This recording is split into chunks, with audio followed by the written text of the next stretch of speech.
Well, here we go. Here's the tour of the GT140T 66 Mustang 2.3 SVO turbo car. Here's the motor. I put 96 Hydro Boost Mustang power brakes in it. Turn the intake so it point towards the front for the intercooler so the piping wouldn't go over the valve cover.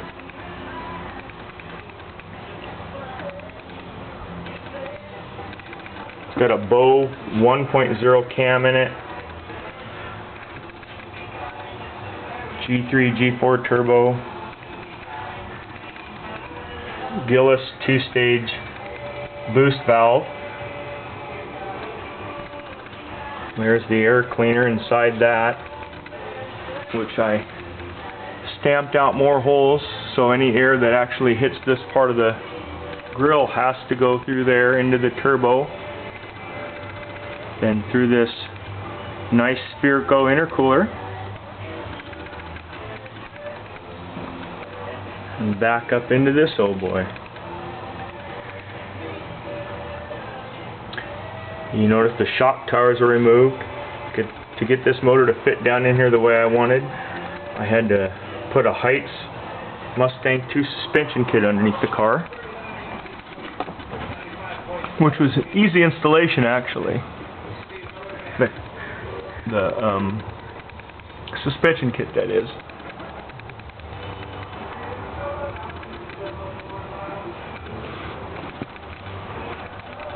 This car was a 66 Sprint 6-cylinder automatic car.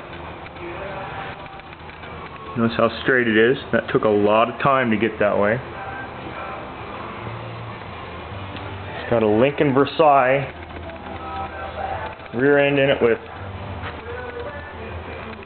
Ford Motorsport disc brakes or Explorer disc brakes, either way you want to call it.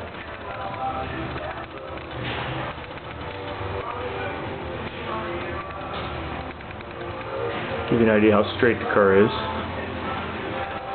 In Washington, if you put an original plate on this, you never have to license it ever again. Here's the other side. I'll show you the bottom of the car.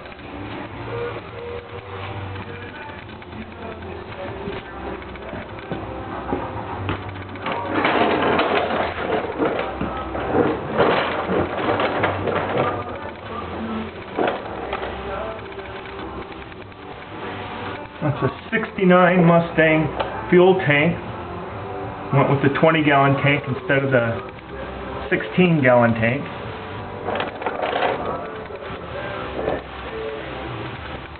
Nine-inch rear end.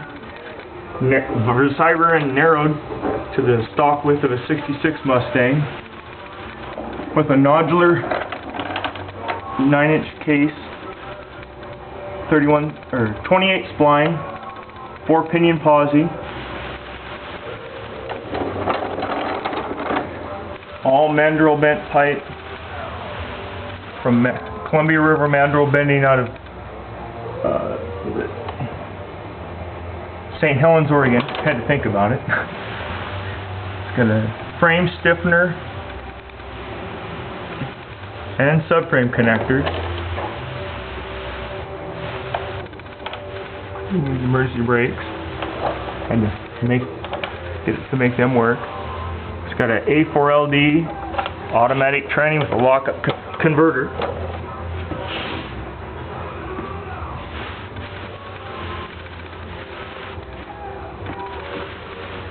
Everything on this thing is either new or completely rebuilt.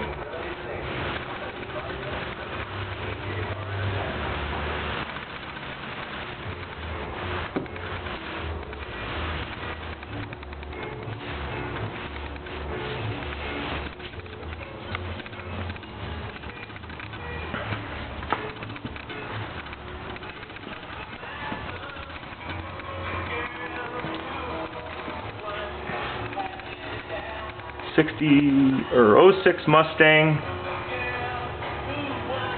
wheels. Had to run a 1-inch spacer to get them to stick out where I wanted them. the GT140T. We all know what that stands for.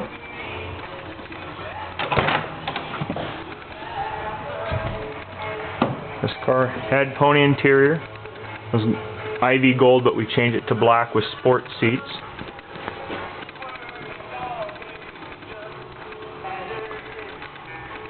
Flaming River tilt column. Stock Mustang AC. A factory radio, but I needed a spot to put the brain for the car. The fast fuel system, or fast brain, which I don't know if you can see it or not. The MSD box is on top of it, and underneath that, the fast system.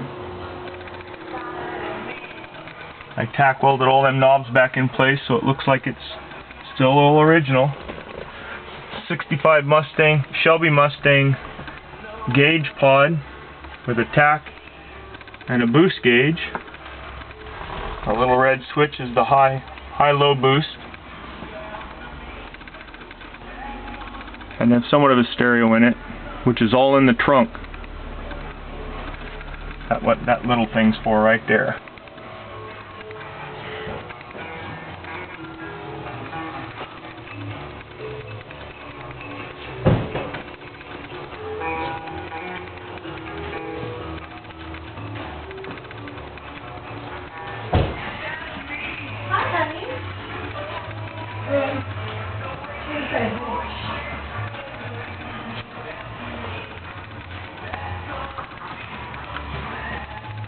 Four-link Heights rear suspension coilovers.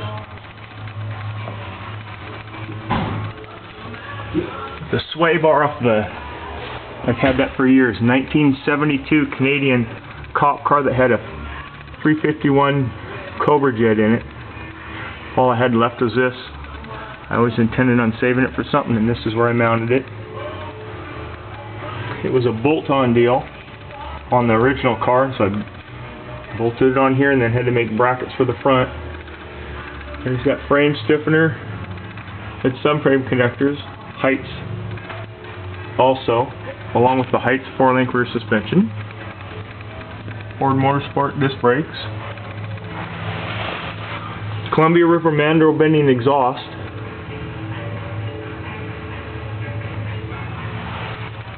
Out into the stock 66 Mustang tips. GT tips, I should say.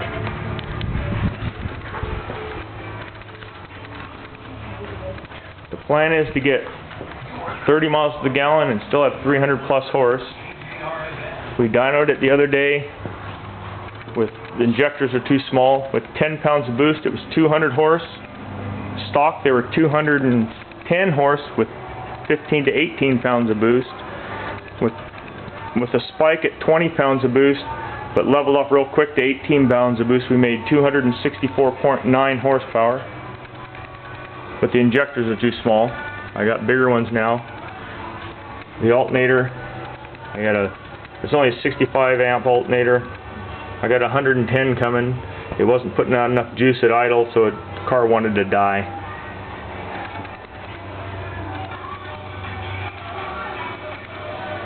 So guys, that's it.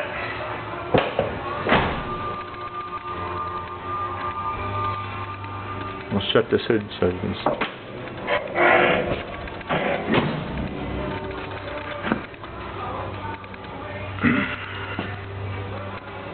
As I said, everything on this car is new or rebuilt. And yes, call me crazy, but I built this car for my daughter.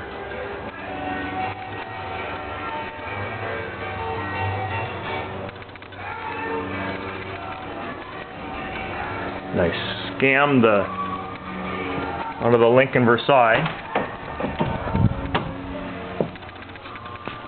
The four-wheel disc brake pedal.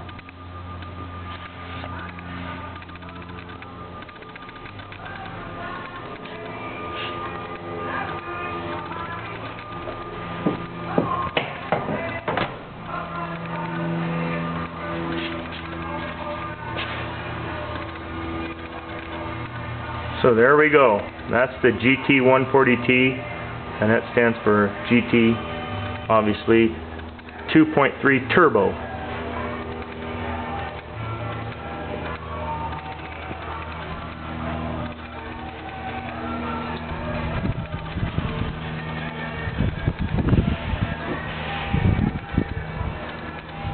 Have a nice day.